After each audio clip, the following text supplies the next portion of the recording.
Salut à tous, c'est Titou01, j'espère que vous avez la patate les filles comme les gars. Aujourd'hui on va parler d'animés de romance.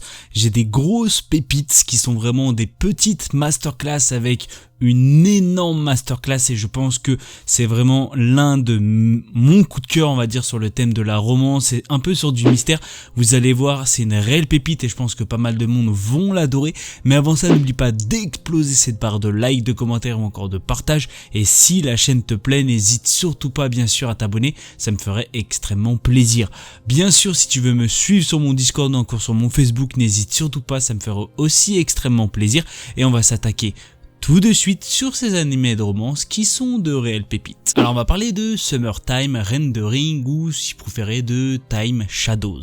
On est basé de 25 épisodes de 25 minutes, il est sorti en 2022. Il y a de la VF qui est disponible depuis 2023, on est plus sur du drame, du mystère, de la romance, du surnaturel, du gore, du voyage temporel et bien sûr du crime. Pour les intéressés, il est disponible sur Disney+. Lorsqu'il apprend que Yushio, son ami d'enfance, est décédé, Shinpei décide de retourner sur son île natale, Hitogashima. Là-bas, il se rend vite compte que quelque chose ne tourne pas rond. S'il s'agissait d'une mort accidentelle, pourquoi une autopsie a-t-elle été réalisée? Qu'a pu bien voir ou encore voir Mio, la petite sœur de Yushio? Mais avant de pouvoir répondre à ces questions, Shinpei et Mio sont assassinés par un double de cette dernière. Et voilà que Shinpei se réveille à nouveau sur le bateau qui le conduit à Hitogashima pour assister à l'enterrement d'Ushio. Alors moi ce que j'ai à dire c'est que c'est le banger, je voulais vous le présenter, c'est le banger que j'ai adoré bien sûr en 2022 et je trouve que c'est un banger qu'on entend de temps en temps parler mais pas forcément énormément. Je trouve que si vous aimez tout ce qui est à base de romance, à base de un petit peu mystère, à base aussi de drame, on va pas se mentir, tout ce qui est aussi surnaturel, tout ce qui est graphisme, c'est-à-dire vraiment le scénario, le graphisme, les mélodies, les OST, l'ending, l'opening, tout ce que vous voulez, c'est de réels bangers et sincèrement les 25 épisodes vous les voyez pas du tout passer. Je crois que je l'ai tracé l'animé en étant plutôt calme, alors vous allez trouver ça abusé mais je crois que je l'ai fini en 2 jours, mais globalement c'était une masterclass et j'ai pris d'énormes claques en le regardant.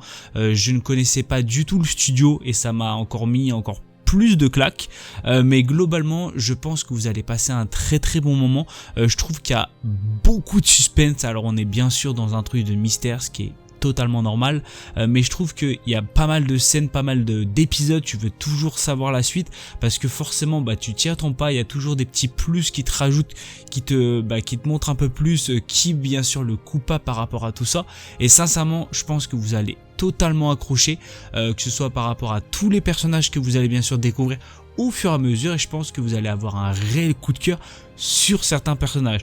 Dans tous les cas, je vous en dis pas plus, foncez, je pense que vous allez vraiment adorer cet animé qui est une énorme masterclass. Alors on va parler de Watashi no Shawase no Kekkon ou si vous préférez de My Happy Marriage. On est basé de 12 épisodes de 25 minutes, on est basé sur un animé qui est sorti en 2023 avec une VF aussi qui est sortie en 2023, il y a eu un OAV et la sortie de la saison 2 qui est sortie en janvier 2025. On est plus sur du drame, de l'historique, de la romance, du surnaturel et bien sûr du mariage. Pour les intéressés, il est disponible sur Netflix. Mio Saimori est une jeune fille qui est née dans une famille aisée, dite de sang pur. Hélas, elle n'a jamais pu bénéficier des privilèges de son statut, sa demi-sœur l'en ayant toujours empêché, mais son destin pourrait bien changer lorsqu'elle rencontre le riche héritier d'une famille noble qui semble particulièrement attentionné avec elle. Alors moi ce que j'ai à dire c'est que j'en avais déjà parlé un peu de la saison 1 qui était bien sûr en 2023, globalement j'avais trouvé l'animé quand même plutôt pas mal, mais c'était de la romance extrêmement lente, c'est-à-dire vraiment c'était lent d'une puissance, mais vraiment vous y attendez pas. Globalement quand même les personnages, ou enfin oui les personnages sont quand même plutôt intéressants, mais vous attendez pas à de la romance au bout de 2 épisodes, mais globalement on a eu pas mal de petits coups de pouce par rapport à ça, que ce soit par rapport à l'OAV où il y a tout simplement un épisode, et on a eu aussi un petit coup de pouce sur la saison 2 où je trouve qu'il y a eu une énorme évolution par rapport à la romance, par rapport à tout simplement l'évolution entre ces deux personnages qui est, je trouve, un petit peu plus poussée, hein. Il y a eu une énorme évolution par rapport à cette saison 2 comparé à la saison 1. Globalement, je trouve que l'animé est une masterclass. Alors vraiment, c'est, on va dire, un petit animé happy, vraiment chillax, c'est tout mignon. Ça peut, on va dire, faire plaisir à certains moments. C'est vrai que on va pas se mentir que de temps en temps, pas voir des animés de sport ou encore des animés par exemple sur le combat ou tout ce que vous voulez, ça peut quand même plutôt détendre. C'est vrai, ça va pas être un Demon Slayer ou tout simplement un One Piece ou encore un Aikyu pour ceux qui sont vraiment fans de sport ou encore du hippo, mais on est quand même sur un animé quand même plutôt chillax, complètement différent des animés précédents que je vous ai dit, et je vais pas vous mentir que ça fait quand même plutôt plaisir. On est vraiment en full détente et je trouve que ça fait quand même plutôt plaisir sur ce thème là. Globalement, point de vue scénario, point de vue graphisme, on est quand même sur du très très lourd. Ça, j'ai vraiment rien à dire sur ça, et si vous voulez vous détendre, n'hésitez pas à le regarder parce que je trouve que c'est quand même un animé qui mérite d'être vu. Alors on va parler de Class no Daikerai no Joshi to Kekkon Suru Koto ni Nata. On est basé sur 12 épisodes de 24 minutes, c'est sorti tout récemment en 2025. On est sur la comédie, de la romance, du school life et bien sûr du mariage. On est bien sûr sur un animé qui est disponible sur Crunchyroll. L'histoire va se centrer sur Saito Ojo, un jeune lycéen qui a épousé Akane Sakura Mori, sa plus grande rivale à l'école. Ils n'arrivent pas à s'entendre, mais leur vie de jeunes mariés est sur le point de commencer.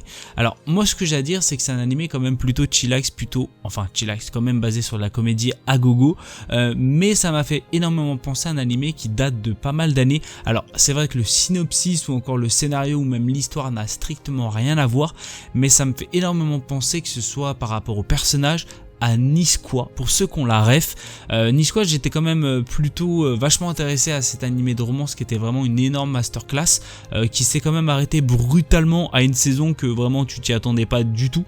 Malheureusement, Nisqua, si tu veux savoir la suite, faut lire le manga, mais globalement là on est quand même sur un animé où il y a des petites ressemblances à ça, ce qui est quand même plutôt cool pour ceux qui ont adoré bien sûr Nisqua, mais globalement c'est quand même un animé sur de la comédie, c'est un animé plutôt chillax, c'est pas l'énorme coup de cœur, c'est un animé à regarder qui est quand même plutôt bien. Je trouve que ce qui m'a fait énormément plaisir pour l'instant à regarder, j'ai pas été déçu, même si de temps en temps c'est vrai qu'ils appuient pas mal sur pas mal de choses, un peu des clichés sur de la comédie que on voit sur énormément d'animés de romance, énormément d'animés sur la comédie ou encore du mariage.